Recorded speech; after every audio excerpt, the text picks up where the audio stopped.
এই ছোট মেয়েটি একটি পোকা খুঁজে পায় আর সে পোকাটিকে পালন করতে শুরু করে। এরপর সে পোকাটিকে পানি খেতে দেয়। তখন পোকাটি পানি ফেলে দেয় কারণ সে রক্ত খেত। এরপর সে মেয়েটির হাতে উঠে যায় আর রক্ত পান করতে শুরু করে। এরপর মেয়েটি প্রতিদিন পোকাটিকে রক্ত খেতে দেয় আর পোকাটি আস্তে আস্তে বড় হতে থাকে। আর পোকাটি মেয়েটির কাজে সাহায্য করত। আর আস্তে আস্তে সময় কেটে যায়। এরপর মেয়েটি বড় হয়ে যায়। তারা বড় হওয়ার পরও একসাথে খেলা করত, এমনকি গোসল করত। এরপর পোকাটি মেয়েটির সাথে ফুল গাছে পানি দিত।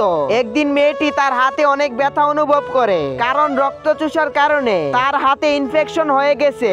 এরপর সে পোকাটিকে বিস্কুট খেতে দেয় আর পোকাটি বিস্কুট ফেলে দেয়। এরপর রাতের বেলা পোকাটি তার পরিবারকে ডেকে আনে আর ঘরের সবকিছু ভাঙচুর করতে শুরু করে। এরপর মেয়েটি যখন শব্দ শুনে বাহিরে আসে তখন পোকাটি তার পায়ে ধরে ফেলে দেয় আর তার গলায় চেপে ধরে। টিকটকে 1000 লাইক 20,000 ভিউজ মাত্র 100 টাকা। আরো জানতে স্ক্রিনে দেওয়া হোয়াটসঅ্যাপ নাম্বারে যোগাযোগ করুন।